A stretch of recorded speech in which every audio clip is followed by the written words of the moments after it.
Olá, queridos alunos e alunas da nossa mediação tecnológica Rondônia. Não só Rondônia, mas todos os que estão aí nos assistindo. Sejam bem-vindos aqui à nossa aula de revisão do conteúdo da nossa aula 2.1, onde nós falamos de Estado e tipos de Estado. Então, vamos aqui para ver na nossa tela quais foram os assuntos que nós tratamos nessa aula 2.1. Gente, é o seguinte, nessa aula a gente falou sobre estados e tipos de estado. Nós falamos primeiro da figura do que é o estado, né, que é uma nação com governo. Então, para se falar um nome de estado, nós precisamos ter uma premissa de que não é apenas uma nação, não é apenas um conjunto de pessoas, e sim uma nação onde tem que existir o governo, tá? Senão não é considerado estado, certo? Trata-se também de uma entidade abstrata, ou seja, não é algo que a gente consegue visualizar, apalpar, a gente consegue ver as instituições, o Congresso, os tribunais, né? Tudo que compõe o governo, a gente consegue visualizar os prédios em si, mas a figura do Estado em si, a gente não vê, tá?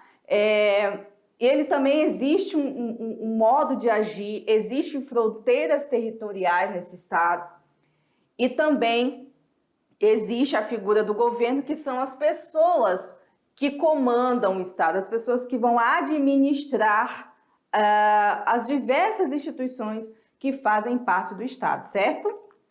Então, aqui as definições de Estado em sociologia, a gente trouxe dois nomes. Tem outros nomes? Sim, mas a gente escolheu trazer aí o Norberto Bobbio e o Max Weber, para falar um pouco, né, categorizar um pouco melhor esse tema. Então, o Bobbio, ele fala que o poder, né, o Estado, ele é uma organização social que é complexa. Além disso, ele prima-se pela centralização do poder, né, a centralização do poder, da ordem, da organização, das leis, né, está toda centralizada na figura do Estado. Existe também uma territorialidade, ou seja, um espaço de domínio onde esses agentes políticos, agentes do Estado vão agir, a obrigação política e a progressiva impessoalidade do comando político, ou seja, o comandante, o seu grupo que comanda, ele tem que ter atitudes e ações impessoais, ok? Já o Max Weber, ele diz que o Estado, ele é um instrumento de monopólio da violência, tá?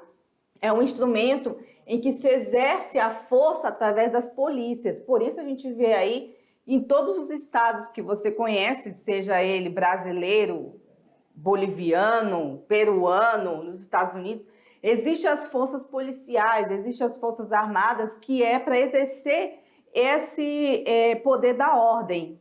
Então, para estabelecer a ordem, basicamente o Estado vai utilizar da força física e não física, porque aí existe também a força das leis, ok? Bom, aqui a gente tem diferentes modelos de Estado que a gente falou nessa aula, né? Sempre lembrando que a gente está falando de modelos do Ocidente, tá? Então, a gente não está falando aí do califado, então, que são modelos de Estado já de outros lugares do mundo. A gente está falando mais do campo ocidental, então a gente tem aqui o Estado liberal e burguês, o Estado absolutista, o Estado nazista e fascista, o Estado de bem-estar social e o Estado neoliberal. O que é importante vocês lembrarem é que cada um desses estados aqui, ele traz também uma história tanto das reivindicações da sociedade, como também das ações dos agentes políticos para manter-se no poder. Então, a gente tem, por exemplo, o Estado liberal nasceu no bojo da Revolução Francesa, né? E nesse bojo da Revolução Francesa trouxe a ascensão do capitalismo, da burguesia. Então, existe toda uma história. O Estado nazista e fascista veio lá do início do século XX, né? Trabalhando a questão aí do totalitarismo. Então, quando você fala de Estado nazista e fascista, você tem que lembrar dessa palavrinha, o totalitarismo, fascismo, a perseguição, as mortes, né? Os campos de concentração, e também toda uma ideologia que foi criada para amparar o pensamento do nazismo e do fascismo, né? Não nasceu de uma ação, e sim de um pensamento já ancorado. E por aí vai, temos o Estado socialista, do Estado do bem-estar social e o liberal, ok? Aí vocês voltem lá na aula para relembrar cada um deles. Agora a gente vai para a aula, né? A aula não, a gente vai para as atividades e logo a gente vai voltar para a correção e comentários mais sobre esse assunto que pode ser que tenha faltado aí durante essa nossa aulinha, tá bom? Então daqui a 15 minutos a gente volta para a correção. Aguardo vocês.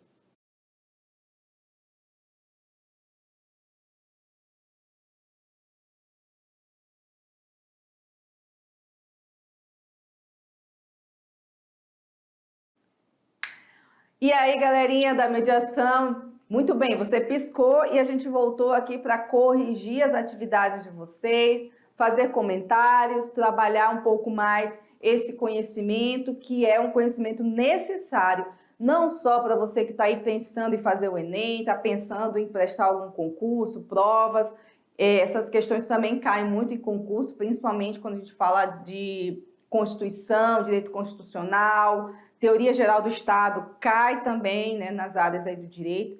Então, para você que está estudando para o Enem, serve. Para você que não está estudando para o Enem, também serve, tá? Então, não fiquem aí, não vou fazer Enem, também não vou estudar. Mas, gente, conhecimento nunca é demais, hein? Você também vai ter a oportunidade de ter mais informação, de ter uma formação melhor, de entender mais sobre certos processos. Então, gente, nessa atividade a gente tratou aí dos temas que nós falamos durante as aulas, são temas importantes, são temas fundamentais para a formação do cidadão, da cidadã do Brasil, e acho que é utilidade pública, né? Então, vamos aqui para as nossas questões e a gente conferir o que nós trabalhamos em cada uma delas, né? A questão número 1, o que nós falamos na questão número 1? Vamos lá ver comigo. Basicamente, o Estado se define como o monopólio da violência legítima, exercida através da polícia e das forças armadas. Essa definição de conceito de Estado é elaborada por... A gente falou isso também aqui na aula e falamos ainda agora na revisão. Então, não está, né, difícil de vocês saberem quem foi. Foi o Max Weber que falou isso? Foi o Norberto Bobbio? Foi Nicolau Maquiavel? Foi Karl Marx ou foi o John Maynard Keynes? Quem foi desses teóricos aí que falou sobre o monopólio da força, né, o monopólio da violência que é legitimada através do Estado? Nós problematizamos esse tema, né? Muito bem, então vamos para a resposta aqui? Foi o Max Weber. Foi o Max Weber que trouxe para a gente essa reflexão de que o Estado não é apenas um agente de organização de manter a ordem, né, do processo, de manter a ordem social, como se for necessário, se tiver um ambiente de desordem, de baderna, vandalismo, revolta, o Estado pode utilizar da força policial, das forças armadas, do exército, da aeronáutica, enfim, de todo o aparato que ele tiver, para poder estabelecer essa ordem. Por outro lado, gente, quando se chega a uma questão como essa, quando a gente vê que o Estado passa por essa desordem, revoltas, manifestações, essa força que o Estado usa, ela é questionável, porque vai depender, né, do tamanho dessa força, como que vai ser utilizada essa força. Vai ser de maneira desproporcional? Os policiais podem agir de maneira muito violenta para uma coisa que não precisava, né? E aí entra em conflito com os direitos humanos, até onde se pode ir, até onde não pode ir, né? Então, quando a gente fala desse monopólio da força legítima, entra nesse bojo de discussão várias coisas complexas, como até que ponto o Estado pode intervir com essa força física, causando danos nas pessoas que ali estão naquele momento de conflito. Então, pode causar mortes, pode causar problemas, depredações. Então, assim, tudo isso é muito difícil da gente analisar. Por isso que quando a gente fala dessa coisa do monopólio da força, a gente tem que analisar caso a caso, situação a situação, para a gente poder entender quando o Estado exerce uma força de maneira desproporcional, de maneira violenta demais, de maneira repressora. E essa repressão, ela pode representar um problema muito grande dentro de qualquer sociedade, de qualquer Estado, né? Muito bem, então vamos aqui para o número 2, para a gente continuar aqui a nossa reflexão de hoje. Bom, as lideranças políticas internacionais, frequentemente associadas ao neoliberalismo dos anos de 1980, podemos apontar quem foi desses aí, dessas pessoas que vocês estão vendo, que trouxeram, né, a ideia do neoliberalismo para a América, de um modo geral, principalmente a América Latina, e que realmente tiveram êxito, porque muitas das políticas neoliberais realmente foram implantadas dentro dos governos dos países. A gente tem aqui, letra A, o Ronald Reagan e Winston Churchill, ou foi Vladimir Putin e os Bashar al-Assad, aquele nome árabe que é difícil falar, né?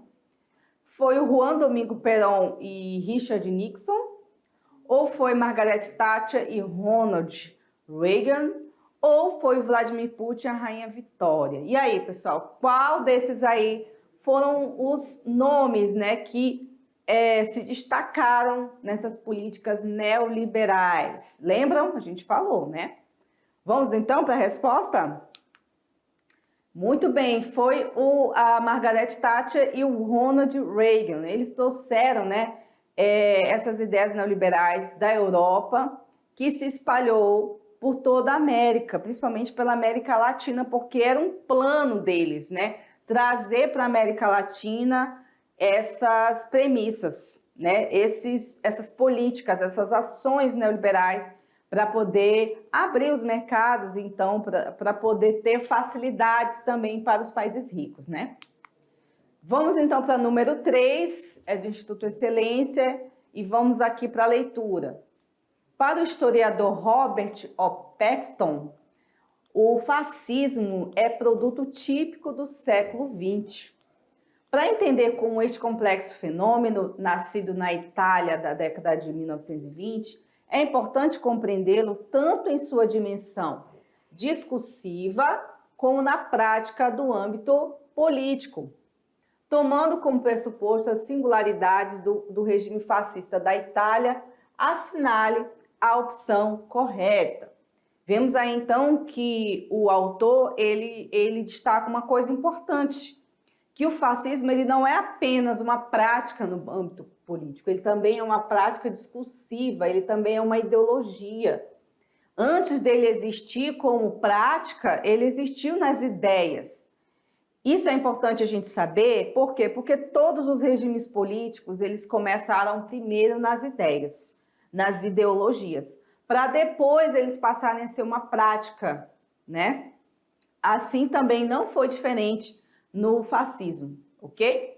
Vamos aqui. Então, qual dessas alternativas elas se apresentam como pressuposto da singularidade do regime fascista? Letra A. Entre os fascistas havia um forte apelo ao capitalismo como modelo ideal de produção, mas sendo eles influenciados por vertentes socialistas que criticavam a exploração do proletariado. Com certeza não, porque o fascismo ele renegava totalmente o socialismo, ele renegava totalmente as lutas de classes. Então a letra A também já está fora. Letra B, o fascismo preconizava a unidade nacional em detrimento do interesse individual e mesmo que sua ascensão tenha sido marcada por episódios de violência, obteve uma considerável apoio, né? Aqui não está escrito, apoio de comuns entre setores da elite. Então, será que está certo isso, gente? Vamos para C. Não é possível situar o fascismo italiano como um regime de direita ou de esquerda. Assim, ele se encontra no centro como conciliador dos extremos. Gente, essa aqui também está incorreta porque o fascismo, ele tinha sim uma vertente, né? Ele não era de centro, muito menos conciliador. O fascismo era, sim, uma vertente de extrema direita, tá? O fascismo fazia esse contraponto aí com a esquerda, ele não era de esquerda, né? Letra D, a intervenção estatal da economia foi vista com maus olhos por parte do empresariado. Contudo, o regime fascista italiano ainda tinha um amplo apoio popular para continuar no poder, né? Enfim, também não está correta essa opção, né? Porque a intervenção estatal na economia foi vista como algo bom naquele momento, principalmente para angariar e arrebanhar o máximo de pessoas, recursos ou qualquer coisa para fortalecer, né, o totalitarismo da Itália. Então, vamos ver qual é o correto? É a letra B. O fascismo, ele preconizava uma unidade nacional, queria que todos tivessem o apoiando e que as necessidades individuais não eram importantes naquele momento, né? E também foi marcada por episódios de violência e, apesar disso, obteve uma considerável aprovação, principalmente dos setores da elite, né? Bom, vamos aqui para a perguntinha do Enem, né? Um dos argumentos liberais contra o socialismo defende que esse sistema sempre acabou demonstrando ineficiência econômica e totalitarismo político, porque também se fala, né, na ditadura da esquerda, não só da direita, né? Esse argumento tem implícita a defesa do valor central do liberalismo. Qual é o valor central do liberalismo, hein, pessoal? Vocês ainda lembram? Vamos ver aqui as opções.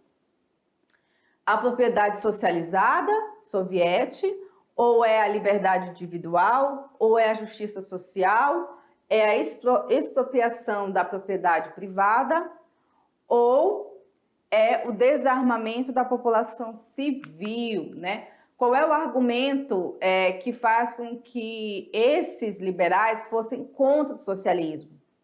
Porque eles tinham medo de que algo acontecesse com o socialismo fosse implantado nos estados. Então, o que poderia acontecer?